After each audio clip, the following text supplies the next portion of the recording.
ये स्टोरी अर्जुन की है।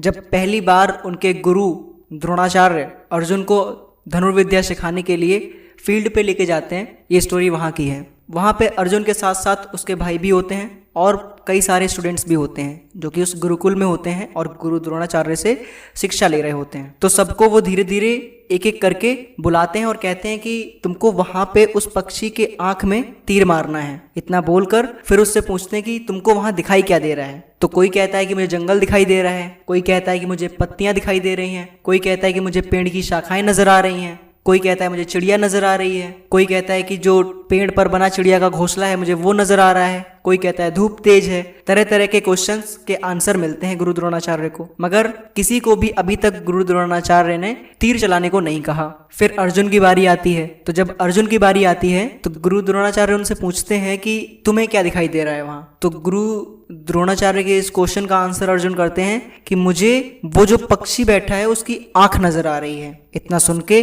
गुरु द्रोणाचार्य बड़े खुश होते हैं। वो कहते हैं लगाओ निशाना। वो अपना तीर कमान साधते हैं और ये खींची उन्होंने अपनी धनुष की तीर और टारगेट पे फोकस किया। कुछ देर तक उस पक्षी की आंख को देखते रहे और तीर छोड़ दिया। तीर हवा में कुछ देर में उस पक्षी के आंख को भेदता हुआ पार निकल गया। ये सब देखकर चकित रह गए। तो ये जो स्टोरी थी, क्यों गुरु द्रोणाचार्य ने सबसे नहीं कहा तीर चलाने को, सिर्फ अर्जुन से क्यों कहा, और अर्जुन के आंसर में ऐसा क्या था जो गुरु द्रोणाचार्य खुश हो गए। इसका सीधा सीधा मतलब ये है कि आपको जो टारगेट दिया जाए, आपका जो टारगेट है, आपका जो गोल है, आपको सिर्फ वहीं फोकस होना चाहिए। 1 इंच इधर नहीं, 1 इंच उधर नहीं, 1 इंच ऊपर नहीं, 1 इंच नीचे नहीं। At that point you have to focus there. आपको आपके पॉइंट पे एग्जैक्ट फोकस होना चाहिए। पॉइंट सेंटीमीटर भी इधर उधर ना हो। जब तक इस तरीके का कंसंट्रेशन नहीं होगा, जब तक इस तरीके की फोकस आपके टारगेट पे नहीं होगी, तब तक आप अपना टारगेट अचीव नहीं कर सकते, कभी नहीं कर सकते। तो सबसे पहली शर्त ये होती है कि आपको आपका टारगेट फोकस्ड होना चाहिए। आपको आपके टारगेट पर आपकी नजरें होनी चाहिए। आप जिस रास्ते पे जा रहे हैं, जिस रास्ते से आपने जाना है उस टारगेट तक,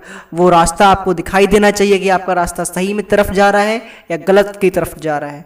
आपको अपने आप को हमेशा समझाना पड़ता है कि मुझे सही चलना है और अपने आप को टारगेट तक पहुंचाना है, तभी आपको सफलता मिलती है, तभी आप वो अचीव कर पाएंगे जो आप सोच रहे हैं। अदरवाइज आदमी सोचता बहुत कुछ है मगर सब कुछ हासिल नहीं कर पाता। हासिल करने के लिए उतनी ही मेहनत करनी होती है। वो कहते हैं ना कि सफलता तुम्हारे पास आने से पहले तुमको आजमाती है, तुमको परीक्षा लेती है, तुमको चेक करती है कि तुम वाकई में उसको होल्ड करने के लायक हो। आजकल बिना एग्जाम के कुछ नहीं मिलता। आजकल अपनी काबिलियत दिखानी पड़ती है। तो जब तक सफलता आपको पहचानेगी नहीं, जब तक सफलता आपकी वैल्यू नहीं जानेगी, तब तक वो आपके पास नहीं आएगी। अपने टारगेट पे फोकस्ड रहो, अपने गोल की तरफ बढ़ते रहो। Thank you so much. Video को पूरा देखने के लिए बहुत बहुत धन्यवाद। हम मिलेंगे अगली वीडियो में, तब तक के लिए नमस्कार। चैनल पे अगर नए हैं तो चैनल को सब्सक्राइब जरूर कर लें और बेल आइकन को दबा लें, जिससे कि हमारी हर वीडियो की नोटिफिकेशन आप तक सबसे पहले पहुंचे।